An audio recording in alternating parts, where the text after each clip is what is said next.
নমস্কার, আমি মীনাক্ষী হাজির দিনের শেষের গুরুত্বপূর্ণ খবর নিয়ে। রাজ্যে উচ্চশিক্ষার মানদণ্ড আরো বাড়াতে তৎপর রাজ্য সরকার। এর লক্ষ্যে বৃহস্পতিবার এক পর্যালোচনা সভায় অংশগ্রহণ করলেন মন্ত্রী কিশোর বর্মন। রোগীর মৃত্যু ঘিরে ব্যাপক গন্ডগোল। ধর্মনগর জেলা হাসপাতালে মৃতের পরিবারের দাবি সঠিক চিকিৎসা নাকি হয়নি, যার জন্য ঘটল এই দুর্ঘটনা। 11 দফা দাবিতে 10 আগস্ট জেল ভরো আন্দোলন হবে নাকি সারা দেশব্যাপী। এর সমর্থনে ধর্মনগরের সিআইটিউর কর্মী সমর্থকরা করলেন এক মিছিল। আন্দোলনে সকলের উপস্থিতি ছিল লক্ষণীয়।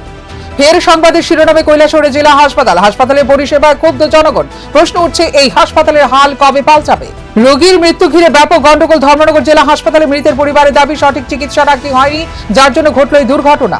শেষবারের মতো জাতীয় সড়কের জায়গা খালি করে দিতে নির্দেশ দিলেন বিশালগড় মহকুমা প্রশাসনের deputy collector and magistrate Prosenjit Das. না হলে প্রশাসন বিষয়টা শক্তভাবে দেখবে। ললিত বাজারে বন দপ্তরের অভিযান। অবৈধ সমিল ও কাঠ বোঝাই মিনি ট্রাক আটক, তবে চালক পলাতক।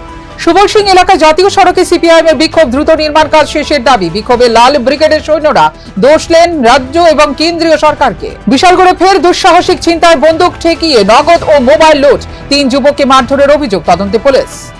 দশম ক্যারাটে চ্যাম্পিয়নশিপ শিপে দুর্দান্ত পারফরমেন্স করলো ত্রিপুরা খেলোয়াড়রা। বিভিন্ন ইভেন্টে 5টি স্বর্ণপদক সহ আরো 33টি পদক অর্জন করলো রাজ্যের খেলোয়াড়রা।